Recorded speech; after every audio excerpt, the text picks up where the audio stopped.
Hello, hello. Good morning. Welcome to another Get Ready with me.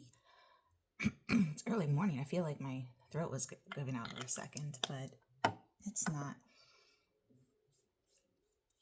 So I think today I'm going to focus on like what's just been on the top of my mind, which is parenting. And I know there's like a lot of, people always talk about how wonderful it is to be a parent. And I feel that it's really toxic because some of us, we're different people when we go into parenthood. And we're different people when we come out of parenthood. Children have an amazing capacity for growth and an amazing influence on your own capacity for growth. And for me, the difficulty is, I'm raising children that have special needs. I'm struggling to take care of myself. For a while, I wasn't doing my makeup, which is one reason I started this. It's kind of a very intentional part in self care on my part. And there's not a lot of acknowledgement for, toxic positivity in parenting when people say, like, oh, there's low lows, but there's high highs, or, it'll be the most challenging moment of your life, but it'll be the best moment of your life. And it's like, well, what happens when you don't get those positive moments in between? What happens when you feel like you've been robbed as a parent from all the positives that you thought that you were going to have? It can be really, really difficult to find other people who share that sentiment, and they share that history and that love-hate relationship with their children. And I love my children. I have this amazing capacity for love for my children, but I already knew I had it because I love other people and I love my spouse. So it's not like I needed children to prove that I loved. Like, the reason we have children is because we're selfish creatures, because we want to have and experience that love for us. Like, I wanted to feel loved in a motherly way. Like, having children is one of the most selfish things you can do. Women who choose not to have children are not selfish. They literally do not need children to fill a hole in their life. That is like the opposite of selfishness. So when you don't get that, like, it feels kind of like you're promised something you didn't get. But it's really not fair because you're not promised anything by your children. It is absolutely self-sacrifice. Joke's on you. It's all sacrifice, and that's fine. That's fine. I knew that. Like, I had no disillusions that when I had children, that they would not just be completely dependent leeches on me. But I also, thought I would feel that love for my child. My autistic teenager is not touchy. He doesn't want to use hands. He doesn't say I love you. He didn't like smile at me for a long time, even as a baby. I can't remember exactly when he hit that milestone, but it was a long time, especially because he was my first. It was just a long time before I felt like he loved me back. And I know he does. But it's a different language and a different communication for how that love is supposed to feel. And with my daughter, because she's so violent, I mean, let's call it what it is. She has really, really intense anxiety. Her autism manifests in demand avoidance, so she's hard to control. People can be hard to control, but she's hard to manipulate, which is something that I wanted to do better with my children, right? Most of parenting is just manipulating your child into thinking that doing the right thing is their own action. And I'm not able to do that with her. And she makes the environment sometimes unsafe for like her little brother, who's ADHD and is going through some stuff right now. He hasn't been in school. She hasn't been in school for 2 months. We're working with the truancy court. We're working with the school. We're working with counselors. We've talked to her ABA therapist, like, because she has a diagnosis. She's gonna get taken care of. But my son, who doesn't have a diagnosis, who's been out for 30 days, I'm not, I don't know. Like, I'm not sure what options are available for him, because ADHD is typically not something that results in truancy. Also, I don't even know if it's right to call it truancy when they're 7. But I want him to have a shot at school too. And, when people are like, well, what are you doing to get him in school? I'm like, every day. I'm honestly not that consistent, because here's the thing. After so many days of trial and error, mom gets burned out. Mom's tired of screamed out. All it does is destroy the relationship with my child. He's not going to school, and all I'm doing is nagging him, but I'm not meeting his needs. I'm not meeting that initial resistance, like what started him not going to school. And it's not school related. So we're trying to figure out, well, what is it related? And I've gotten to the point that I think it's health and medical. I scheduled one doctor appointment, and he was kind of like, he just needs sleep hygiene. And I knew he needed sleep hygiene. But we didn't get to the root of the issue, which is, why is he so resistant to sleep hygiene? Why can I not do more as a parent to get him into better sleep routines? So I've rescheduled a doctor appointment, and I'm like, y'all can schedule a sleep study. Dang it. How far that fell. You can schedule a sleep study. That would certainly be advantageous. But like, we need to do your basic. We need to run labs for an iron deficiency. We need to find out what the source is of his muscles. Does he have restless leg syndrome? Does he have an iron deficiency? Does he have migraines? Has he got something else skeletal muscular going on? Like, why are his legs hurting? And I didn't truly bring that up at the doctor, because at the time, I didn't, I can't figure out what the problem is. So I'm like looking at everything with my son as a possible symptom. And quite honestly, you have a hyperactive 7-year-old. A lot of things are just not symptoms at this point.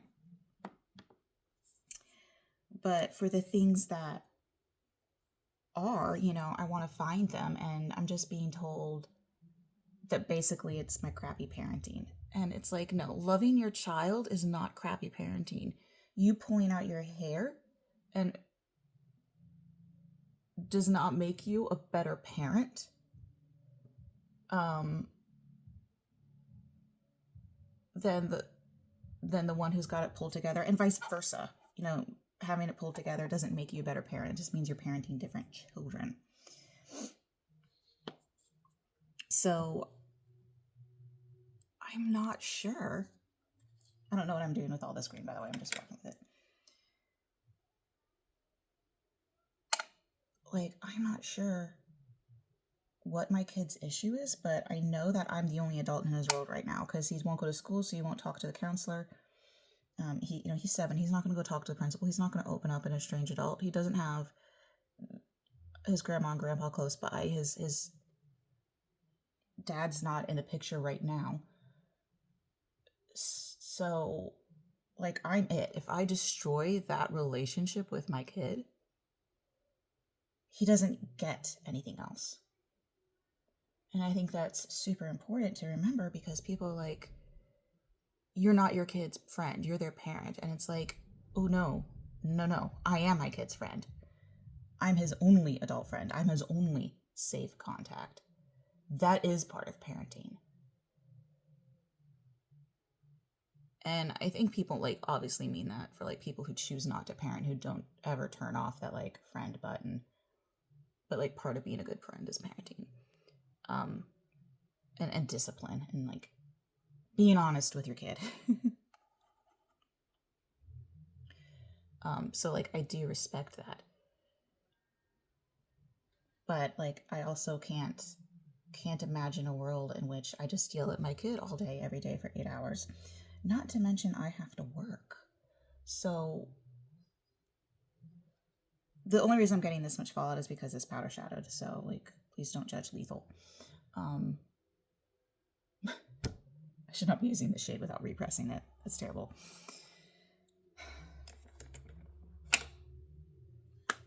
So that's that's just kind of what I'm going through right now. And then people are like, oh, parenting, and it's wonderful. I'm like, this does not feel wonderful. This feels horrifying. And like challenging in a way I never expected. And I'm not getting a lot of reward for it because, like I said, the older two, the autistic ones, just don't show love in the stereotypical way. But I read a great, oops, we're going to be back and adjust that later. Okay, that's cleaned off. No big deal. I just thought that was a dry sponge, and it was not. It was possibly a little bit damp. But anyway, that was way too much fallout to try to use with the sponge. I should have handled that more appropriately, but that's okay. It's just like lessons learned. Obviously, a lot of people prefer to do their eye makeup before their face makeup for precisely that reason. I've just never really gotten used to that. I don't know why. I just prefer to do my face first. And yes, that means I'm gonna have to touch up my blush again, but it is what it is at a certain point.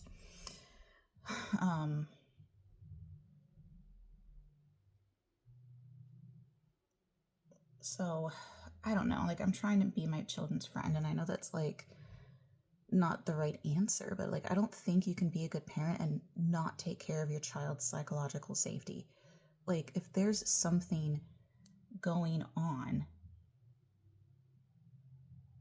and it's preventing them from going to school, like it just makes more sense to try to figure out what that issue is rather than try to like force them to just power through it and go to school.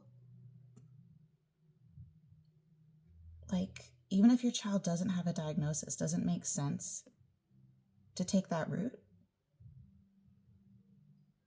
And I don't know which route is harder, but I feel like I know which route is correct.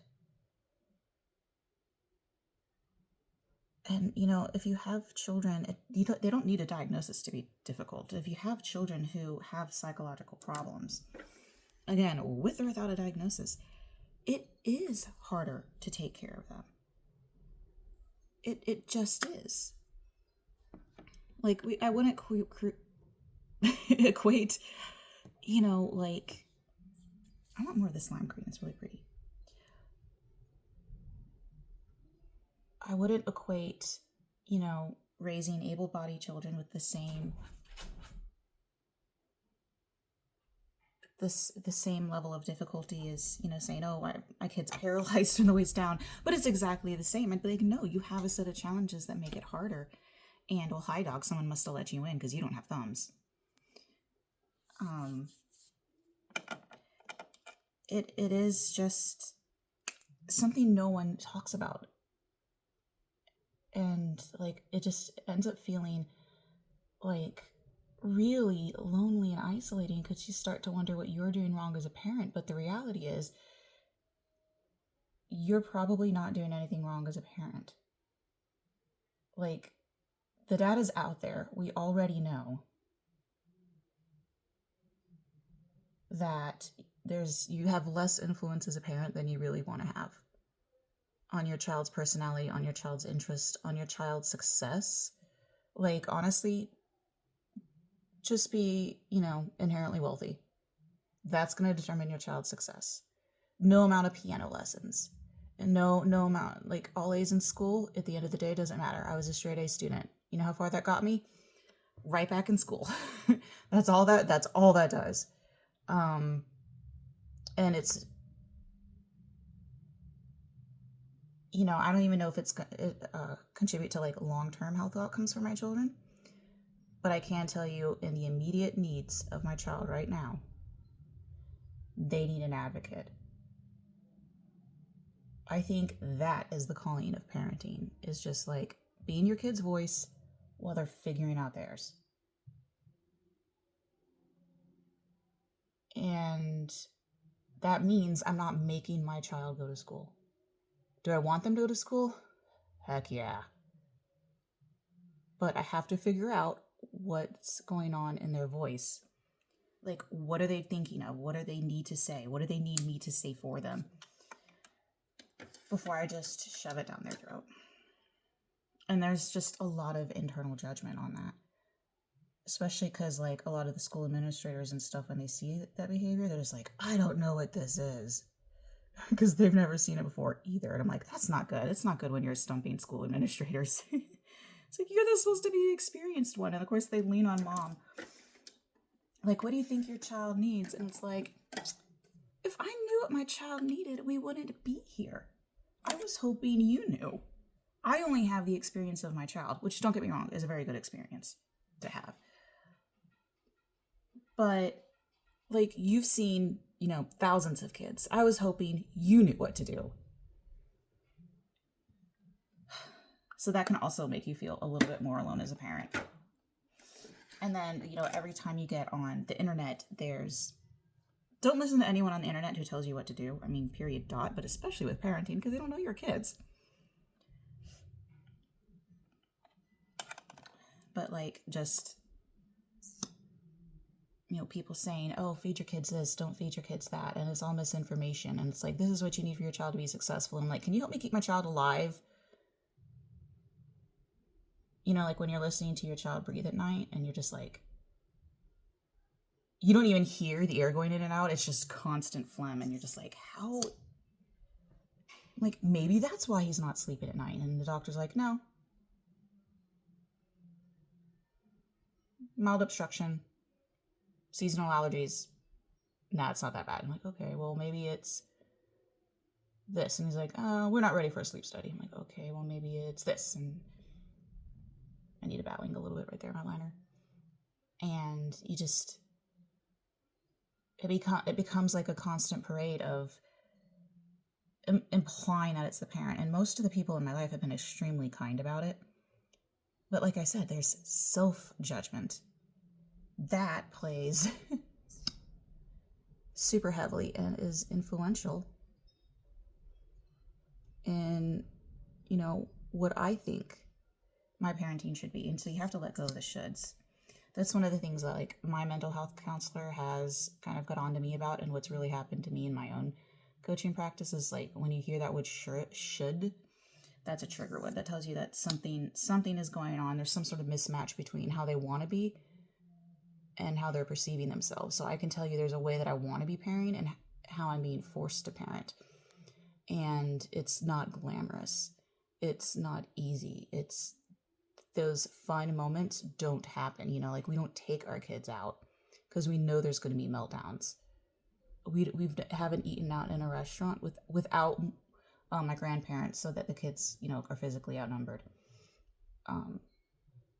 Like, we haven't eaten out at a restaurant in 30 years. And people are like, oh, having children are wonderful. And I'm like, no. Having children completely changes your life. And my husband and I were completely home buddies. Like, we were ready to have children even though we were young when we had children, because, like, that's the type of people we are. We want to stay inside and play video games. So, like, we didn't even have to change our lifestyle to have children. And it is a huge milestone. Of course, I'm preaching to the choir because I know, like, a lot of women my age have children, and they're like, yeah, we know, girl. We know. But, like, I need there to be a conversation about, like, parenting children who have different needs. There needs to be a conversation about parenting children who are atypical. There needs to be a conversation about, like, women who have had children. And I don't feel this way about my daughter all the time, obviously, but I definitely have felt this way about her more than once. There needs to be a conversation about people who wish they didn't have children who do. Like, we need to be able to teach people that you can embrace, your children and fully love them and still mourn for the life that you had. Like, you can have two things. Like, you can feel two things. You can feel both completely de-energized and still love your child. You can wish that you didn't have a child but still love your child. Like, you can regret being a parent one day and the next day not regret being a parent. And I don't regret being a parent in the least. But I am very keenly aware that the journey of parenthood as I thought it was going to be didn't happen to me. The 15-year-old is like time still by. I don't know how I have a 15-year-old. I don't know how it's physically possible. And then in the next breath, I have a 5-year-old, and I'm like,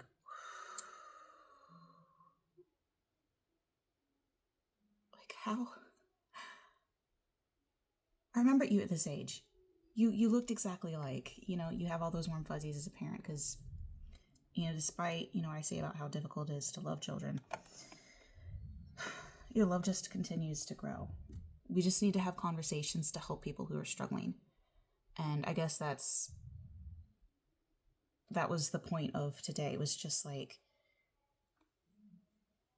have the conversations with people who are struggling, and instead of painting everything with sugar and roses and rose-colored glasses, to say, oh, it's so wonderful, everything's going to be all right, everything's going to work out. Because you know what? Sometimes it doesn't work out, and it's not all wonderful, and it sucks for months at a time.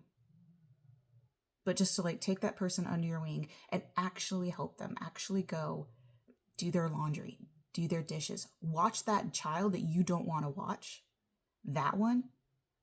When there's a kid in the neighborhood and they're full of discipline problems, yeah, they're a discipline issue for their parent. Take them off their parents' hands for a couple hours. That's the support we need. We don't need the verbal niceties of oh, you have my thoughts and prayers. We need the advocacy in the same way that I'm advocating for my children. We need to advocate for each other as parents. This might me feel a little bit more hopeful because it's giving me a little bit more of a win to know that's really important in my life, and to kind of talk through the issues that I'm going through. No, I'm doing okay as a parent, but other women I know definitely need to hear that. And if you're one of those women, please know that it's not you. You're doing amazing, Mom. Take care. Bye.